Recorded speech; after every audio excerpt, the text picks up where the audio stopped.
everybody, and welcome to Crafting with Ainsley Gray. This is your captain speaking. Keep your hands and arms inside the ride at all times. First things first, I want to let you guys know I'm still working on Frozen. I don't get a chance to work on her nearly as much as I would like. A little bit in the evenings when I come home from work, and then a little bit on my days off. And since my last video, my light pad died, so I am working sans light pad today. So I've been, that's another reason I haven't been doing as much or making as much progress with it, is because I've been super careful about where the drills go and that they're not off center or anything like that. That I think I am adjusting drills more than I'm actually putting them down. But it makes me happy that they are as straight and perfect as I can make them. Which, as I can make them being the operative phrase. This is actually my first square, and I do like the level of concentration that it requires and the level of skill that it requires. I don't know that I would be into doing only squares, but because it's like reading. At times you want an easy read that you don't have to think too hard, and then there are times when you don't mind thinking real hard, and and maybe you read something a little more heavy. But I tend to read a lot of different things, so really just depends on how much I want to think. I do have another work in progress. It's another DAC. I'm not made of money or anything. It's just that I won't buy pictures that don't credit the author or the artist. And since I'm pretty particular about if there is a doubt whether or not the artist licensed to the company, then I don't buy it. That's just me. Your mileage may vary, and what you choose to do for you is, by all means, you do you. But I also take advantage of Klarna. I mean, let's be honest, that it just makes more sense to buy multiple paintings and then, pay it off in 4 chunks as opposed to, other ways. So, and I would say that I am impatient and I want my diamond paintings to get here immediately. And maybe that used to be true, but now that we're how many weeks into this whole lockdown thing? I'm in New York, by the way. I don't recall if I mentioned that, but I am in New York, the state, not the city. I am also an essential employee, that I do know I mentioned. But the thing about being in New York and being an essential worker is I lost track of how long it's been, because, I go to work, I come home, I go to work, I come home. My husband is also an essential employee, and I need more wax for this pen. Is also an essential employee, so getting our 15-year-old son to do his work is extremely frustrating, because there is not anyone around all the time to make sure he's doing it. And of course, like most teenagers, the he has 1,001 excuses. The one thing that would that I would think he'd try to avoid getting taken away is the one thing I can't really very well take away, although we're going to start. That's his computer. If he doesn't have his computer, he can't do the schoolwork. But so it's like, I understand that, yeah, you can tell what I have in my pen. I don't even have to say it's Robin's super sticky product, but I absolutely love it. But yeah, that's what's in my pen. You gotta love the Patty Wax SS. When Miss Coffee says it's stronger than your hopes and dreams and your marriage and everything else, she ain't kidding. But back to my son. And it's hard, I'm sure, for people who are used to working, being home, not being able to go anywhere other than the grocery store, maybe the post office, essential errands. And I don't, argue that it's not hard by any stretch. That's just as hard as what I'm doing, or what my husband is doing. But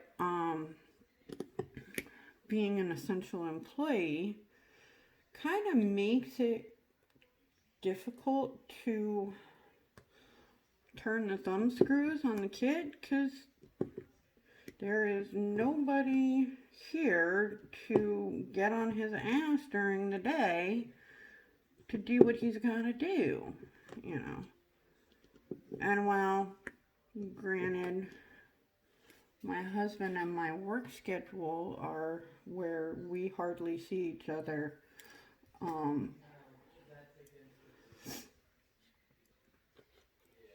a week together,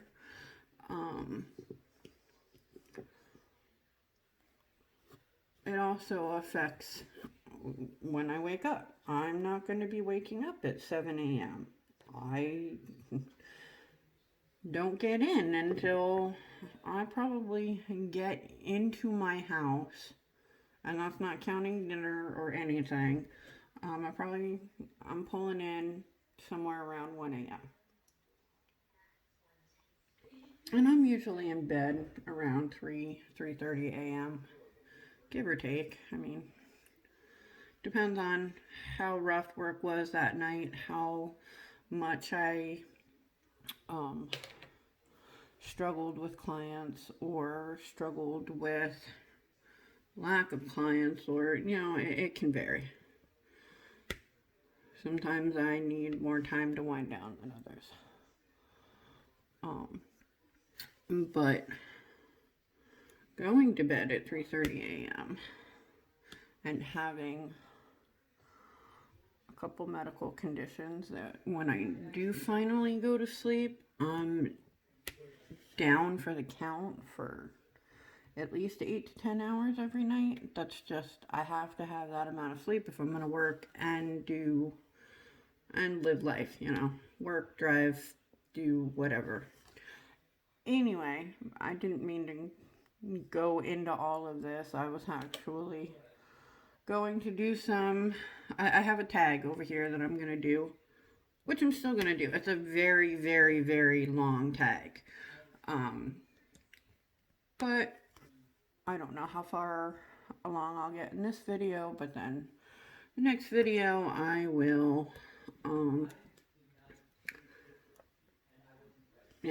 pick up where I left off, and so on and so forth, until I get tired of it, or you guys get tired of it and tell me, Julie, please, no more. I can't handle any more of the tag. You need to stop, please.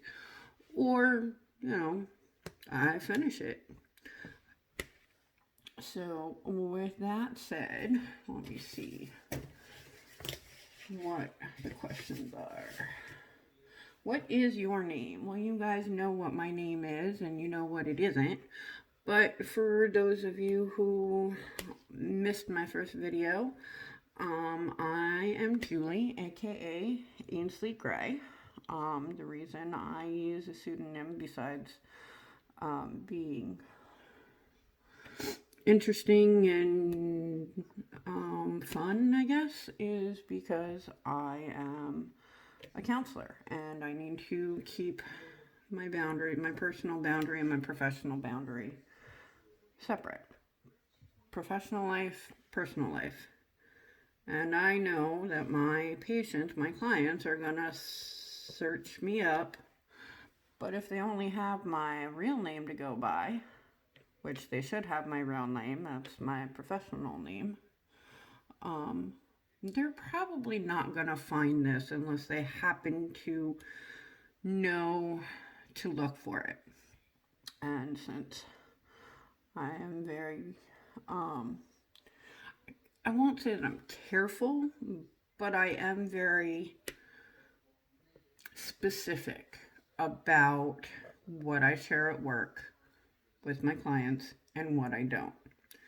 So, like my coworkers, most of them know that I'm into crafty things, particularly diamond painting. But most of them don't really understand the whole diamond painting thing. You know, I've kind of tried to tell them a little bit about it, and at the point when their eyes start to glaze over, you're like, yeah, okay, maybe this just doesn't matter what it is. It's just a craft I enjoy, and ooh, look, this at this painting that I finished. Isn't it pretty? Yes. So sometimes that's pretty much going to be the best result you're going to get. So, and if I answer every question super long like this one, yeah, I'm going to be doing this tag for freaking ever. Whether I do it for freaking ever tonight or just freaking ever in general, it's going to take a long time. So I'm going to try not to do that, but at the same time, you know, I think stream of consciousness thoughts are kind of interesting. And you never really know where a question is going to take you or, you know, what memory it may spark in you. So, what does your name mean? I think it means useful one, but I have to admit, I have not looked up my name since I was a teenager, I want to say. And I think I recall that's what it meant, but it's like useful or useful one, something like that, I believe. If that's wrong, I will post it here on the video, and you'll know that I was wrong and this is the right. Are you named after anyone? No, I'm not. I used to want to be named after Julie Andrews, but when I asked my parents about it, they're like, yeah, no, we just like the name. Okay. It was kind of a disappointment for me as a child, because I just thought if I had been named after the woman who played Mary Poppins and Maria in The Sound of Music, that would have been really cool. But that was not the case. So, no, I wasn't named after anybody. My middle name is Anne, which is fairly common when it comes to people named Julie. In fact, my mom wanted to name me Julianne, all one word, and my dad argued the fact by going, okay, and what happens when they say it real quick? Then she becomes Julian, and it'll be your fault. Thankfully, they split it up. Julie Ann. And you can tell when I'm getting annoyed with myself or frustrated with myself because I will go, Julianne. So,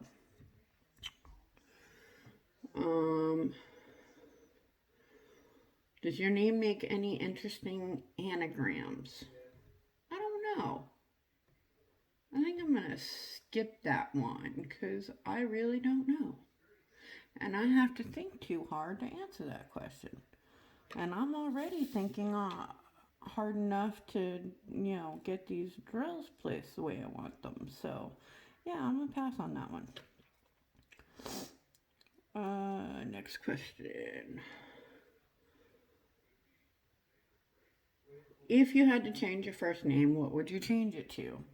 Well, I think that's pretty self-explanatory given that I chose Ainsley Gray. I'm not quite sure why I chose the gray part. It just sounded like it suited Ainsley, but I've always liked the name Ainsley. I also like that it's not specifically male or female, a non-gendered name, I guess, which can be important. But yeah, I've always liked the name Ainsley. So yeah, if I had to choose a different name. Where are you from? Well, that is a very interesting question. Where am I from currently? New York. About 60 miles northwest of Manhattan. I would say New York City, but yeah, I've lived here too long to say New York City and not differentiate between the boroughs. So, yes, I live about 60 miles northwest of Manhattan, give or take. And where we're at, it's extremely rural. In fact, aside from major cities, like Buffalo, New York, Albany, a lot of New York is rural. I know that not people that are not from around here or haven't been through here, that's not what comes to mind. I mean, you hear New York and people think the New York skyline, the city skyline. But a lot of it is rural. But why that's interesting is because of the two questions after that one. Where were you born? Worcester, Mass. Where did you grow up? New Mexico. Right around the Albuquerque area. About 60 miles. No, I guess it wasn't 60 miles. It was closer to about 40 miles south of Albuquerque. So, yes, I can spell Albuquerque. No, most people don't ever believe that I can, so I actually have to do it. That's when they remember that, New Mexico is a part of the U.S. How did I end up going from Worcester, Mass to New Mexico to New York? Well, stick around, and if it doesn't come out in the tag, at some point I'll get into the story. But yes, so I live in New York. I've lived here since 1997. And at this point, I think the only reason I'd go back to New Mexico would be to eat, because the food is just not the same. I mean, you can get Mexican food anywhere, and it's just not the same as what you get in New Mexico. There are certain things that only New Mexico is known for, and it's the usually due to New Mexican food being a blend of Mexican and Native American culinary interest, culinary it's a culinary combination of the two. So, the influence, that was the word I was looking for. So, I do miss the food. I will probably go to my grave missing the food. But not enough to move back. I don't like the winter out here. It's the snow and ice that I don't love.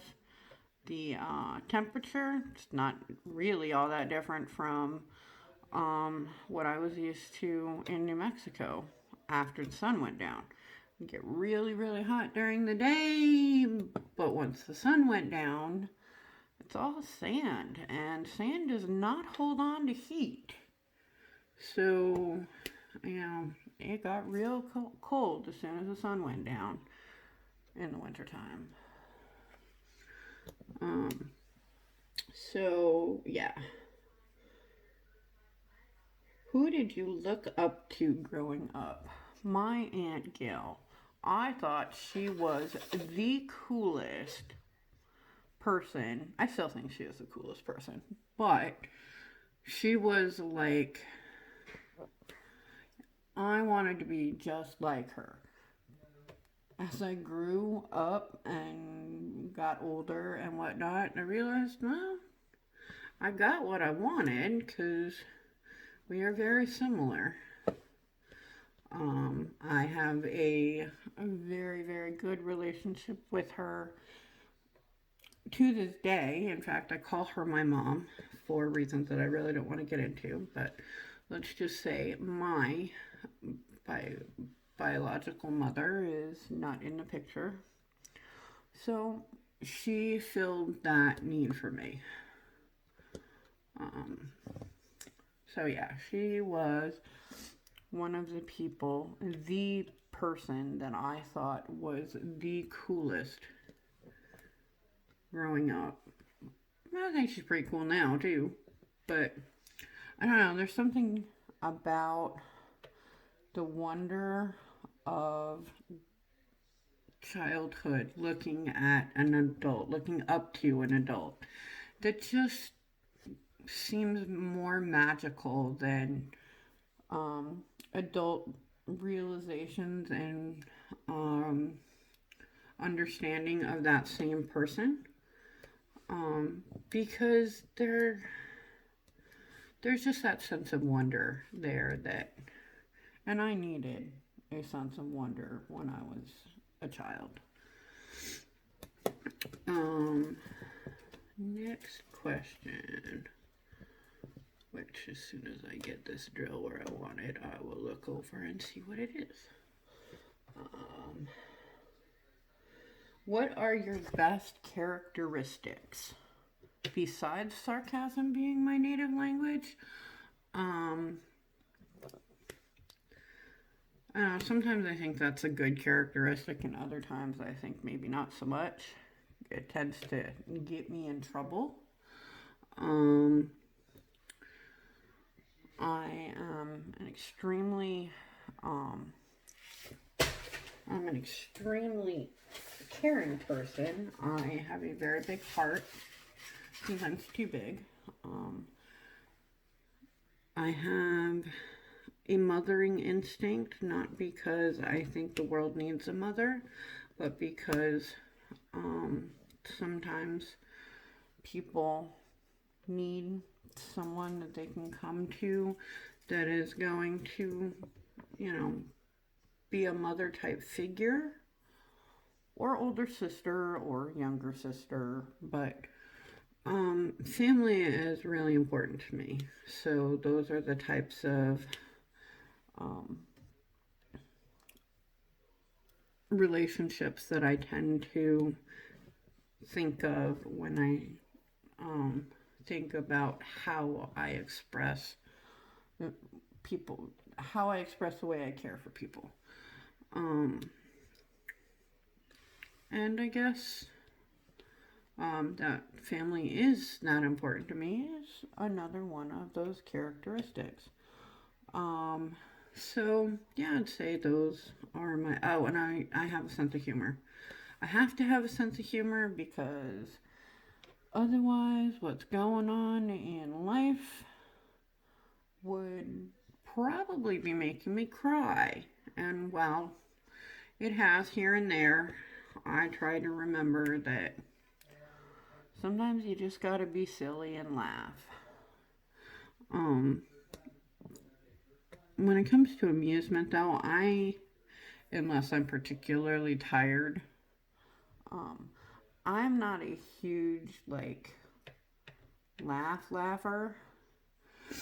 Um, you know, I don't giggle at all. I don't know. I am amused without laughing, I guess, would be what I'm trying to say. Uh, what are your favorite things about yourself? Well, some of the same things that I've listed off already. Um,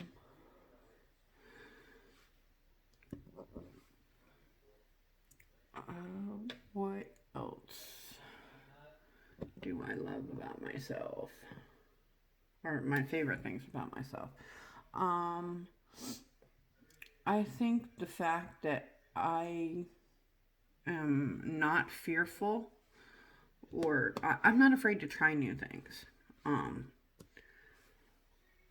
I can be afraid of certain things, but for the most part, I don't ever, I'm not ever afraid of trying something new. Um, the things that I'm afraid of are, I think we are all a little bit afraid of. Um, you know, what happens if, somebody I love got hit by a bus tomorrow? And I don't concentrate on those things, but I think we're all afraid of what that would mean for us. So, but those would be more worries than fears, I think. But yeah, I'm not afraid to try new things. I'm extremely courageous in that regard. I am not afraid to be wrong. Um, being right doesn't teach you nearly as much as being wrong does if you stand to learn from it. And that doesn't mean that I always want to be wrong or, that I don't want to be right. Who doesn't like to be right? But I'm not going to be right all the time, and that's okay. Um, I'm not going to know everything, and that's okay too. I don't have an issue saying that I don't know the answer to something. And I think in some ways, people see my a lack of fear in, being okay to admit that I'm wrong and that I don't know as something not as common as maybe I think it should be or I thought it was. I don't know, sometimes it seems like it's hard to come across people who are willing and comfortable with going, I don't know. Especially in a field where you are professional. You're supposed to be a professional, so you you are an expert in your field. But even experts don't know everything. And I think we lose sight of that. Are your grandparents still married? No, they're not. My great grandparents were, but all of them are deceased now. But my grandparents, my grandmother had been married 3 times by the time she died. No judgment in terms of, her life choices. That was her life choices. I personally Got married when I was 19, and I'm still with the same guy. And we are very happy together. But I also know the amount of work that went into getting us to this point, and the understanding and knowledge that if either one of us had been unwilling to work at it at some point, that I still would not be married. I wouldn't necessarily still be married. So I had a lot of luck going into it and a lot of hard work too. You know, I happened to meet a really, really nice guy and kept my really, really nice guy. And he still drives me crazy from time to time. I think that's the nature of people, but for the most part, we don't spend nearly enough time together anymore, and that's not because neither of us want to spend time. In fact, it's usually the opposite. It's, you gotta pay the bills. So, but yeah, my great grandparents were married until they died. What is your best physical feature? I don't know. I have really pretty eyes. I have really long legs. One of those two, I'm sure, is probably... I don't have really thick hair. So, one of the three. I don't know which one I like the most, or that is the best of the three. But somewhere in those three. What is your biggest accomplishment? Well, I guess that depends on what you think about what type of accomplishment you mean. Because, I've been married 20-something years, 23 years. 23? See, if I was born in 97 and it's 2020, yeah, 23. 23 in September. That's quite an accomplishment. Not a lot of people can say that these days. But my biggest accomplishment could be changing careers in my 40s. So I would say one of those two things is my biggest accomplishment that I'm thinking of. And there could be something that I'm not remembering or thinking of, but one of those two things. And as far as, changing careers in my 40s,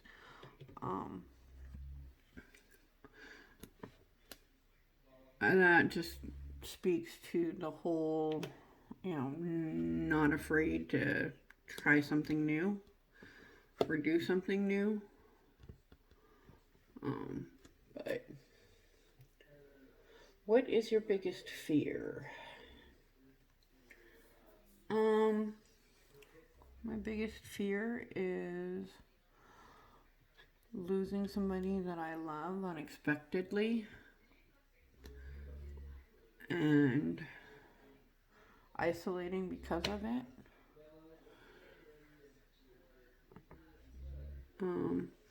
I have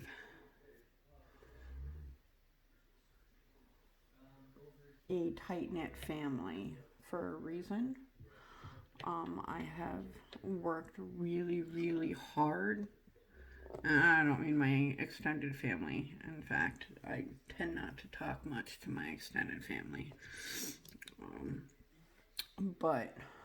And even my biological parents I don't speak to.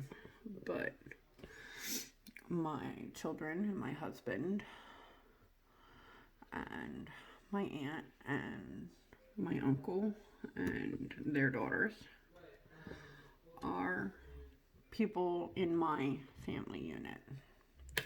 They're the family that I chose.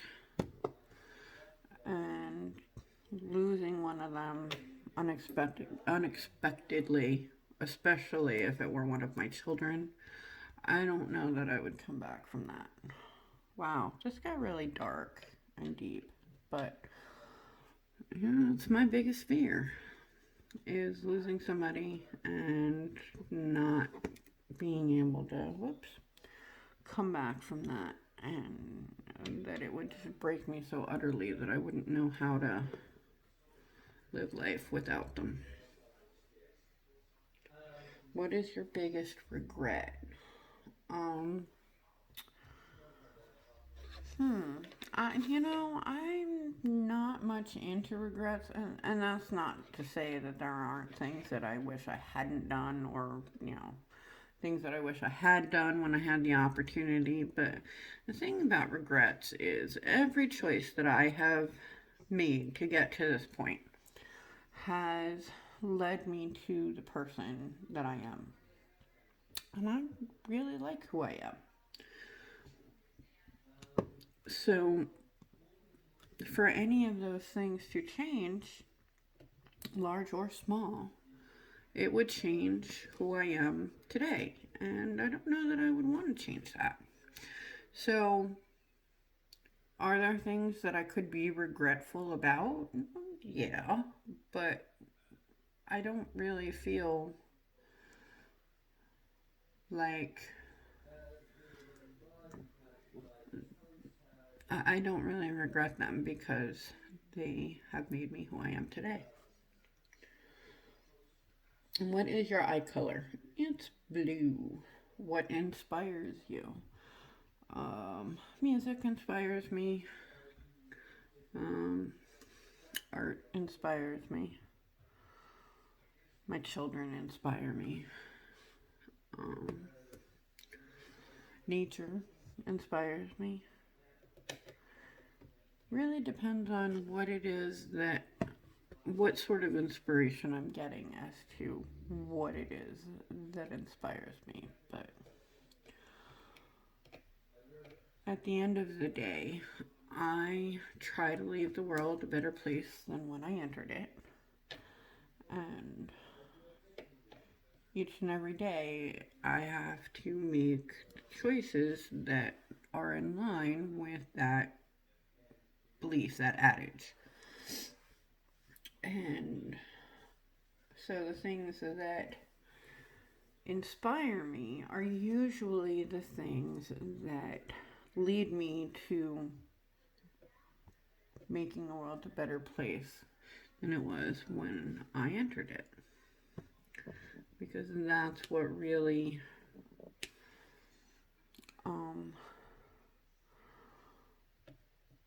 rejuvenates my soul space, for lack of a better term, is what really makes me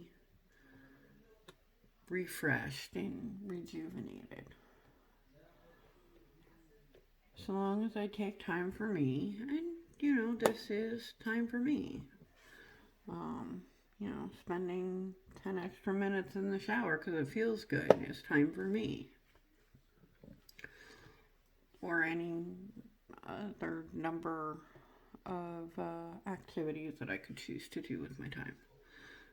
Try to spend time for me as well as the people that I love without going into overdrive and wearing myself out or using myself up before I refresh my proverbial batteries. What is the most important thing in your life? My family and my friends who are my family. They're part of my family, just a different part. The people that mean the most to me. People that I have chosen to have in my life, because there are a lot that I have chosen to remove from my life for this reason or that. I am not quick to cut somebody out of my life, but if I make that decision and cut somebody out of my life, there is no, or very rarely is there ever any going back on that. Once the decision is made, it's made. And it takes a very, very large shift to get me to unfeel that or undecide that.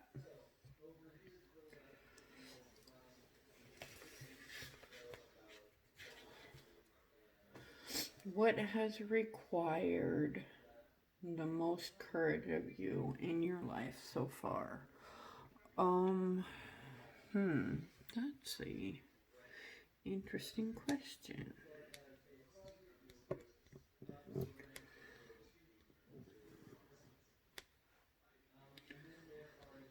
Opening myself up to love, knowing that I can get hurt, and then doing it over and over and over again. And granted, as I've gotten older, I've gotten better at determining who is trustworthy and who I probably shouldn't open up to. Who is making my gut instinct not feel great. But I still sometimes misread or misjudge people. And that can be extremely difficult for me. It can be difficult for anybody, I think, but I have a hard time letting people in after I have been blindsided by something like that. It's just the nature of who I am as a person. I don't ever stop loving people, but I stop wanting to from time to time because of being hurt.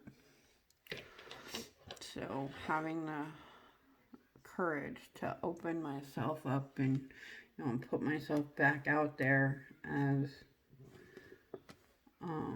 a person is definitely one of those things that requires a great deal of courage from me. It's probably the most courageous. It's easy for me to try new things or, go different places. That's never been the difficult thing for me. The difficult thing for me is letting people in, knowing that they could big time hurt me. So I find that it requires more courage. Who is your favorite actor? Well, I have a few, but I would have said the more esoteric on the list was Jason Momoa, but then he's done a lot of things recently, within the last, decade or so? Maybe even longer than that. I don't know, I lose track of time. And then I realized, holy cow, it's not 2003 anymore. I know that, but at the same time, I don't think about it in that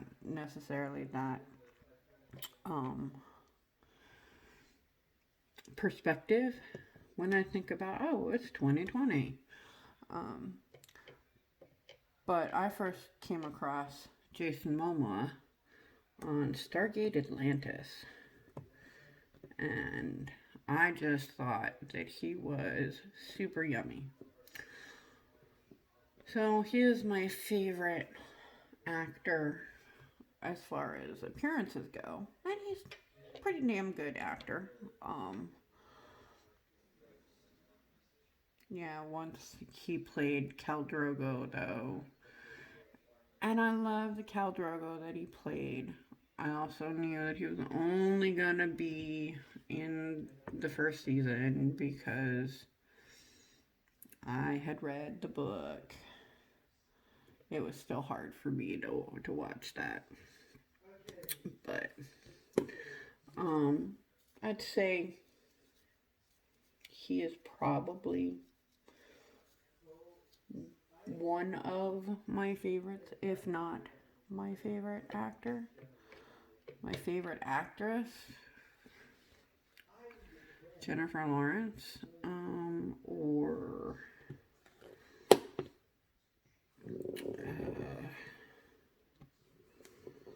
Scarlett Johansson, Keira Knightley.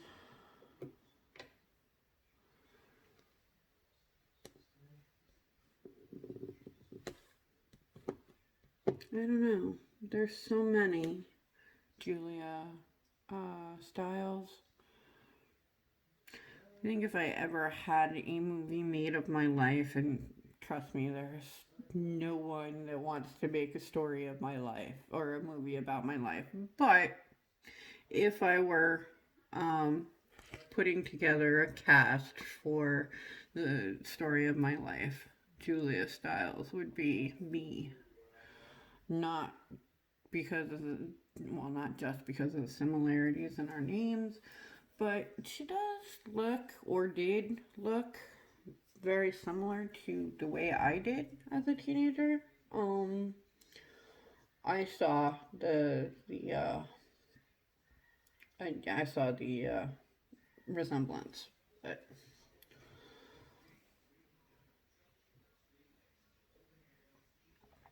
um, who is your favorite celebrity? I don't know that I have a favorite celebrity as such. I tend to think that, we look to celebrities as if they are our superheroes when, you know, they're not necessarily, how do I want to put this? They're not necessarily experts in the questions or the statements or the areas in life that they're making their opinions known on, but we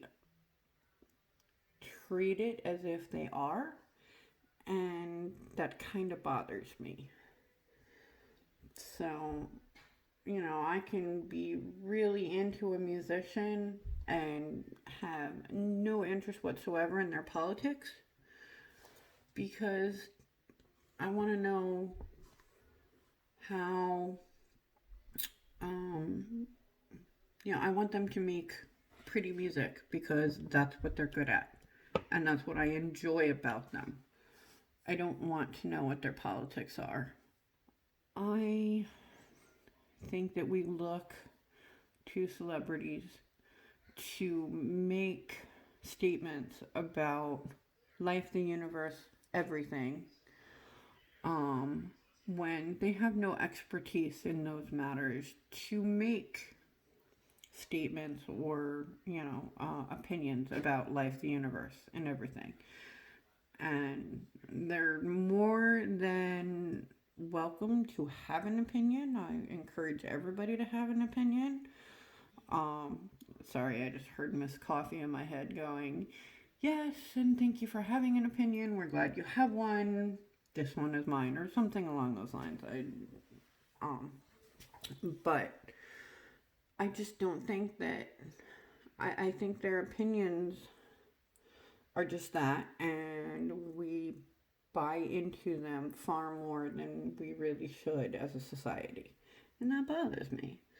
So I don't know if I have a favorite celebrity, or if I do, they're favorites because of their area of expertise, and not because favorite actors are because they're pretty or they act well or both. And men can be pretty too, men and women. Um, who is your favorite musician? Do I have to choose just one? Um, Lately, I have been really, really into Dermot Kennedy, who is an Irish singer songwriter. and really, really, it's kind of like a modern folk with some R&B flavor in it. It's really hard to classify, but I'm like addicted to this man's music. So he's currently my favorite musician. And that was question number 30. So I think I'm going to call it there since I have quit diamond painting at this point because I'm like having to think too terribly hard to even concentrate on my canvas. So yeah, I'm going to get out of here. But thank you so much for watching. If you like this video and you want to see more, hit that subscriber button. Hit that subscribe button, hit the bell, and you can be notified anytime I put up a video. They will be consistent. I don't know how good they're gonna be, but I'm trying, so I don't know. But it'll be consistently bad if they're bad. At least I'll have consistency. So I am gonna bid everybody a good night, and I'll see you on the next one.